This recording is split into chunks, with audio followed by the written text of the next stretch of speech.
Hi viewers, কেমন আছেন সবাই? আজকে আমরা অ্যালাইনমেন্ট, ট্রানজ্যাকশন, ট্রান্সফর্ম, পাথফাইন্ডার এই টুলগুলো নিয়ে আলোচনা করব। আর অ্যালাইনমেন্ট সম্পর্কে একটু বিস্তারিত বলবো। তাহলে আমি আমার স্ক্রিনে দুইটা ফ্লায়ার নিয়ে আসছি, আমি একটু দেখাই।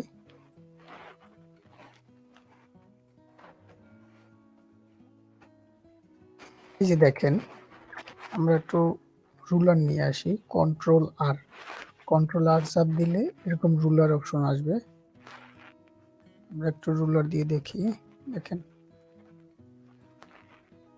এই দেখেন, এটা একদম সেম অ্যালাইনমেন্টে আছে। এটা এদিকে একটু ঢুকেও যায়নি, বাইরেও যায়নি। এটা সম্পূর্ণ অ্যালাইনমেন্ট ঠিক রেখে এই যে লেআউটগুলো তৈরি করা হয়েছে। তারপরে দেখেন এই যে পরেরটা, এটাও সেম একই অ্যালাইনমেন্টে আছে। তারপরে দেখেন এই যে ডান পাশেও সেম অ্যালাইনমেন্টে আছে।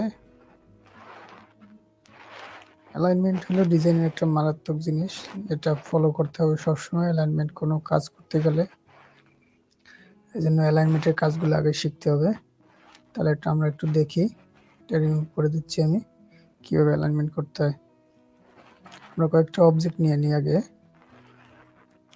মনে করেন এই একটা, একটু কালার চেঞ্জ করে দিই।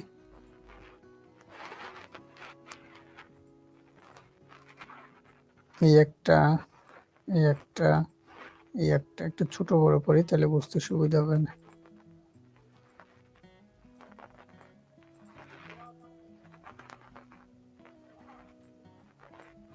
এই দেখেন, আপনাদের যদি এই অ্যালাইনমেন্ট অপশনটা এখানে থাকবে না সচরাচর, অ্যালাইনমেন্ট অপশনটা আনতে হলে আপনারা উইন্ডোতে গিয়ে যে ট্রান্সফর্ম এখানে চাপ দিবেন, বা পাথফাইন্ডার আছে, পাথফাইন্ডারে চাপ দিলেও আসবে। দেখেন এই যে এখানে অ্যালাইনমেন্ট পাবে না। আর এছাড়াও আপনার এগুলো অবজেক্টগুলো সিলেক্ট করলে অনেক সময় উপরে অ্যালাইনমেন্টের অপশন শো করে। তারপর এখান থেকে করবেন যেটা আপনাদের জন্য ভালো হবে। আমরা একটা এখানে অপশন হাইট থাকবে এরকম, আপনারা অপশনটা শো করে নেবেন, তাহলে আপনি এই সেম জিনিসটাই উপরে দেখতে পাবেন এখানে। আর আমি আগেও বলছি, এটা যদি আপনাদের শো না করে, আপনারা উইন্ডোতে গিয়ে কন্ট্রোলে এটা চেক মার্ক করে নেবেন, তাহলে দেখতে পারবেন। আচ্ছা, তাহলে দেখি আমরা। এটা হলো লেফট লাইনে, মানে আপনার লেফট সাইডে সমান রেখে। আরেকটা জিনিস বলি, এটা হলো অ্যালাইন টু সিলেকশন, মানে আমি যে জিনিসগুলো সিলেক্ট করছি, যেমন এইটা কিন্তু লেফট সাইডে আছে, এই লেফট সাইড রেখে ঠিক হবে। আর এটা হলো অ্যালাইন টু অবজেক্ট, কি অবজেক্ট, মানে আমার যেগুলো আছে সবগুলো ঠিক রেখে। অ্যালাইন টু আর্টবোর্ড, আর্টবোর্ড দিলে কি হয় দেখেন, যে আর্টবোর্ড দিলাম, এটা হলো আর্টবোর্ডের কর্নার। এই আর্টবোর্ডের আপনার লেফট কর্নার একদম অ্যাডজাস্ট হয়ে যাবে। এই জন্য সিলেকশন যখন যেটা লাগবে তখন সেটা আপনারা এখান থেকে সিলেক্ট করে নেবেন, বা এখান থেকে চেঞ্জ করে নেবেন। হ্যাঁ, এটা হলো হরিজন্টাল অ্যালাইন লেফট, আর এটা হলো হরিজন্টাল অ্যালাইন সেন্টার, এটা হলো হরিজন্টাল অ্যালাইন রাইট। হ্যাঁ, আর এটা হলো ভার্টিক্যাল অ্যালাইন টপ, আর হলো ভার্টিক্যাল অ্যালাইন সেন্টার, হলো ভার্টিক্যাল অ্যালাইন বটম, এটা ভার্টিক্যাল ডিস্ট্রিবিউট করবে। এটা এখানেও আছে, দেখেন এই যে সেম এখানেও আছে। আবার এটা হলো ডিস্ট্রিবিউট করবে সেন্টারে, আবার এটা বটম থেকে ডিস্ট্রিবিউট করবে, এটা লেফট থেকে ডিস্ট্রিবিউট করবে হরিজন্টাল ভাবে, আর এটা সেন্টারে, এটা রাইটে। তাহলে দেখি কোনটা কি কাজ আগে আমাদের। আমরা একটু কন্ট্রোল জেড দিয়ে ব্যাকে যাচ্ছি। দেখেন আমাদের সিলেক্ট করা আছে কি অ্যালাইন টু আর্টবোর্ড, আমরা অ্যালাইন টু সিলেকশন দিই, তাহলে দেখি সিলেকশন দিয়ে এই দেখেন এটার বরাবর সবগুলো এই লেফট অ্যালাইন হয়ে গেছে। আবার যদি সেন্টার দিই, এই দেখেন সেন্টার অ্যালাইন হয়ে গেছে। আবার যদি রাইট অ্যালাইন দিই, তাহলে এই কর্নার রাইট বরাবর অ্যালাইনমেন্ট ঠিক হয়ে যাবে। আবার এটা দেখেন, এটা হলো টপে দিলে মানে আপনার সব অ্যাডজাস্ট হয়ে যাবে। এগুলো আমি টপেরটা বোঝাই।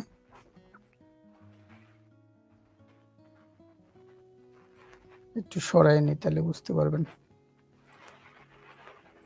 হ্যাঁ, এই টপেরটার কাজ হলো এই সিলেক্ট করার পরে এখন যদি আপনি টপে দেন, দেখুন টপ অ্যালাইনমেন্ট সমান রাখবে। আর এটা হলো বটম, ওই সেম টপের কাজেই বটমে দেখেন এই হলো বটম, আর এই হলো সেন্টার, মানে আপনার এটা সেন্টারে থাকবে। আর এটা হলো ডিস্ট্রিবিউট, এটা হলো লেফট থেকে ডিস্ট্রিবিউট করবে, টপ থেকে ডিস্ট্রিবিউট করবে ভার্টিক্যাল ভাবে। দেখেন সমানভাবে ডিস্ট্রিবিউট করে দিছে, ওটা না এভাবে না, এই দেখেন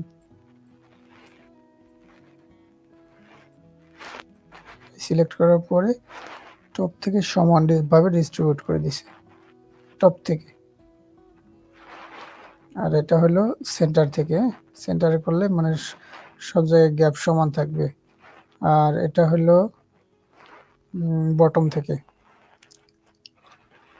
এই হলো এটার কাজ অ্যালাইনমেন্টের। এবার আমরা একটু, আর এখান থেকে চাইলে আপনি এটা এই অপশনটা শো করবে আপনার হলো অ্যালাইনমেন্ট কি যখন থাকবে তখন, অনেকগুলো হইলে অ্যালাইনমেন্ট কি যখন থাকবে তখন অপশনটা শো করবে। আমরা চাইতেছি যে এটা একটু ডানে মানে 2 ইঞ্চি সরে যাবে, 2 ইঞ্চিতে ডিস্ট্রিবিউট হবে। এটা হলো ডিস্ট্রিবিউট স্পেস, আপনি কত ইঞ্চিতে ডিস্ট্রিবিউট করতে চান সেটার অপশন এটা, ডিস্ট্রিবিউট স্পেসিং। মানে এইখান থেকে এটার দূরত্ব কতটুকু চান, আমরা এখানে 2 ইঞ্চি দিয়েছি, 2 ইঞ্চি ডিস্ট্রিবিউট এটা হয়েছে। এটা হলো এটার কাজ।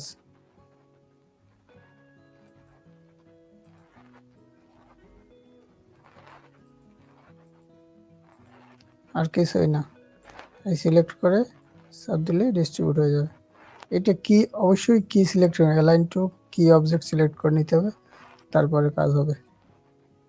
2 ইঞ্চিতে ডিস্ট্রিবিউট, আমরা টপ থেকে ডিস্ট্রিবিউট করতে চাইতেছি না, দেখেন আমরা টপ থেকে ডিস্ট্রিবিউট করি, সরি কি সিলেক্ট করে নিতে হবে। দেখেন 2 ইঞ্চি ডিস্ট্রিবিউট করা আছে, এটা হলো ডিস্ট্রিবিউট অপশন। আর আমরা একটু পাথফাইন্ডারের কাজটা দেখি।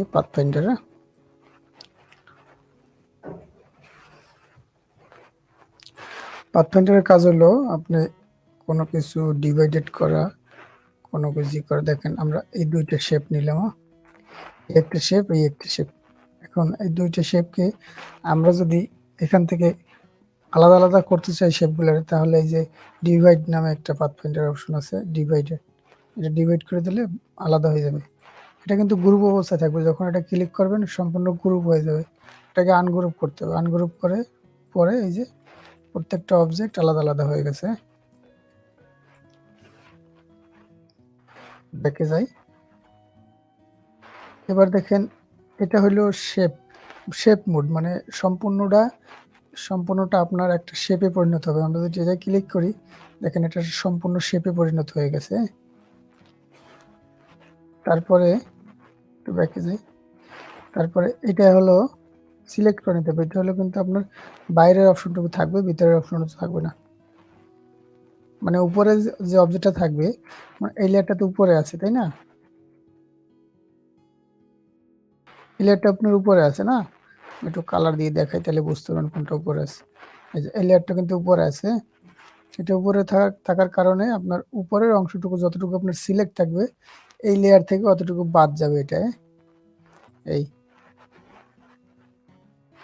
আর এটাই হবে আপনার মাঝখানে যতটুকু সিলেক্ট হয়েছে উপরের লেয়ার থেকে ওইটুকু থাকবে, বাকি বাইরেরটুকু মাইনাস হয়ে যাবে, এই যে।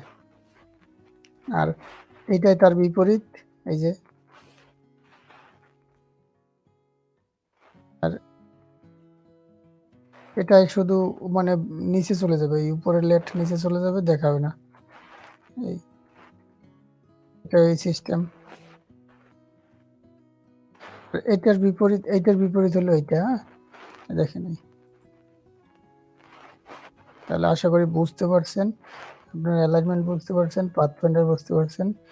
এবার একটু ট্রান্সফরমার অপশন থেকে বোঝাই আপনাদেরকে। ট্রান্সফর্মের কাজ কি, দেখেন আমি একটা অবজেক্ট রাখি, মনে করেন আপনার এই অবজেক্টটুকু আছে, এটা আছে আপনার, মনে করেন আমি এটাকে 3 ইঞ্চি করি, 3 ইঞ্চি আছে। এখন আপনি যদি এটাকে এভাবে বাড়ান, কতটুকু নির্দিষ্ট পরিমাণ বাড়াবেন সেটা তো আপনাকে জানতে হবে। জানতে হবে না? আপনার ডিজাইন অনুযায়ী অনেক সময় নির্দিষ্ট পরিমাণে আপনার বাড়ানো লাগতে পারে। সেক্ষেত্রে কি করবেন?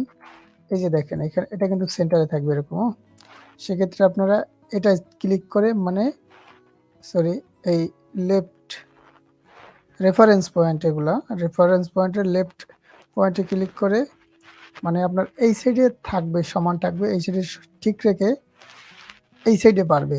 তাহলে আমরা একটু বাড়াই উইডথটা, এটা আমরা 5 ইঞ্চি করে দেখেন। আমার কিন্তু এই সাইডটা ঠিক ছিল, জায়গায় আছে, আর এই সাইডটা এদিকে বাড়ছে। এবার দেখেন আমরা যদি একটু রেফারেন্স পয়েন্ট রাইটে দিয়ে করি তাহলে কি হয়, আমার এই রাইট সাইড ঠিক থেকে এই লেফট সাইডে বাড়বে। হ্যাঁ, দেখেন আমরা একটু 6 ইঞ্চি দিলাম, লেফট সাইডে বাড়ছে। এভাবে টপ বটম, আর যদি আপনি এই সেন্টারে দেন, সেন্টারে দিয়ে করলে দুই সাইডে বাড়বে আপনার। এখন যদি আমি 7 ইঞ্চি করি দেখবেন দুই দিকেই বাড়ছে সমানভাবে। এটা হলো কাজ। আর আপনি যদি এটাকে কোনো অ্যাঙ্গেল করতে চান সেক্ষেত্রে আপনি এভাবে অ্যাঙ্গেলও করতে পারেন। আমরা এখন 30 ডিগ্রি অ্যাঙ্গেল করে দিলাম, 30 ডিগ্রি অ্যাঙ্গেল অটোমেটিকলি হয়ে গেছে।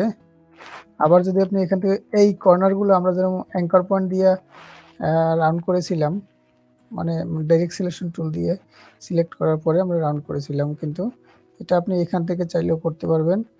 দেখেন এটা কিন্তু লিঙ্ক করা আছে, লিঙ্ক করা থাকলে মানে আপনার একটা কর্নার হবে, লিঙ্ক করা যে কর্নারটা আপনি ধরবেন সেইটাই হবে।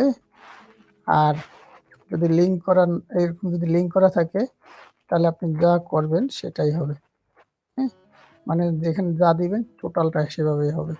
এটা হলো কর্নার রাউন্ডের কাজ। এখান থেকে আশা করি বুঝতে পারছেন আপনারা। তাহলে কথা হবে নেক্সট ভিডিওতে। ভালো থাকেন সবাই, ধন্যবাদ।